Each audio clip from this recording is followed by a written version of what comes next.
So I finally come across some authentic Soviet military hardware that's younger than I am, and I wanted to come up with a great idea for a video, maybe a Spetsnaz operator type theme video. So when I was brainstorming for ideas, I decided to channel the greatest YouTube operator of our generation, Matt B2099. Unfortunately, the best I could come up with was Makarov and cheese.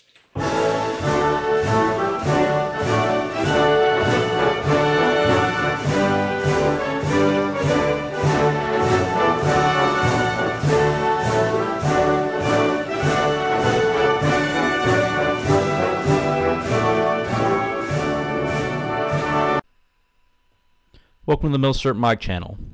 Today I review a pistol that is rivaled only by the M1911 in longevity as its country's official sidearm, a Soviet military Makarov pistol.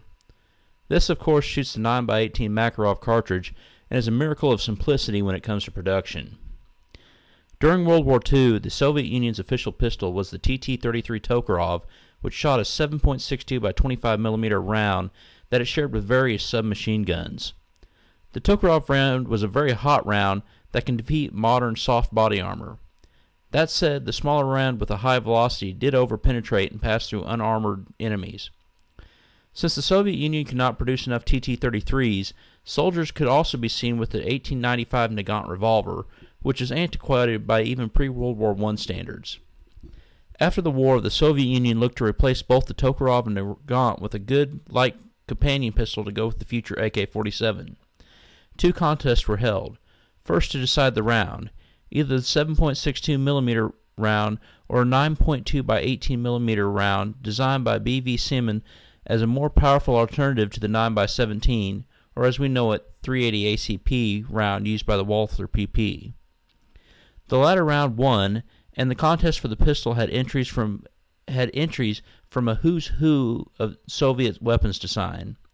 The emphasis was on reliability, safety, small size, and simplicity. Nikolai Makarov's entry, inspired by the Walther PP, was by far the most reliable in tests, and after further development had only 27 parts, which allows for ease of mass production. In December 1951, the 9mm Pistolet Makarova, or PM, was adopted. It is a straight blowback action, all-steel frame, fixed-barreled, double-action, single-action handgun.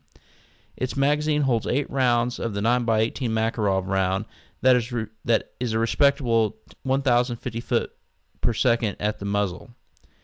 It became the frontline Soviet, then post-Soviet Russian military sidearm, and was officially replaced by the PYA in 2003, although it still remains in the hands of many in the Russian military as Makarovs haven't been completely replaced. I believe this is finally due in 2018-19. Several other communist countries have directly copied the Makarov, including East Germany, Bulgaria, and China, while Poland, check out my previous P64 and P83 Wanod video, Czechoslovakia, and Hungary independently designed their own pistols based on the PP for the 9x18mm round. The Makarov pistol is still the official sidearm of many former Soviet republics, Vietnam, and North Korea. I do not have a C&R license, so correct me if I'm wrong, but I believe that all Soviet and East German Makarovs are considered curio-owned relics with the ATF because the countries of manufacture, the USSR and German Democratic Republic, no longer exist. There are also Baikal Makarovs out there that were imported and sold commercially in the early 1990s, many chambered in .380. My Soviet military Makarov, I think, is a thing of beauty and was made in 1983 at the Ishvek factory. I absolutely love the Bakelite grips. I love shooting this pistol, and my only real complaint is that it still has a heel magazine release, which to me is the only thing that keeps this from being a truly modern pistol. The double-action trigger for the first shot is a very heavy pull, but it doesn't seem to be as heavy as I remember for the P64. Follow-up shots are very accurate. If I had more than one magazine, I would not hesitate to carry this pistol for concealed carry if all my new production pistols were to somehow go away. The Makarov round rates somewhere between the .380 and the ubiquitous 9x19, which with self-defense rounds can be made a very acceptable carry caliber.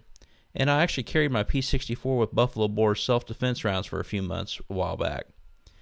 If you can find a Soviet military Makarov for under $500, you should jump all over that. If you like what you see, please check out my other videos, comment, like, and subscribe. Also check out my Facebook, Twitter, and of course my Patreon page to see who I support. Thank you for watching, and as always, have a great day.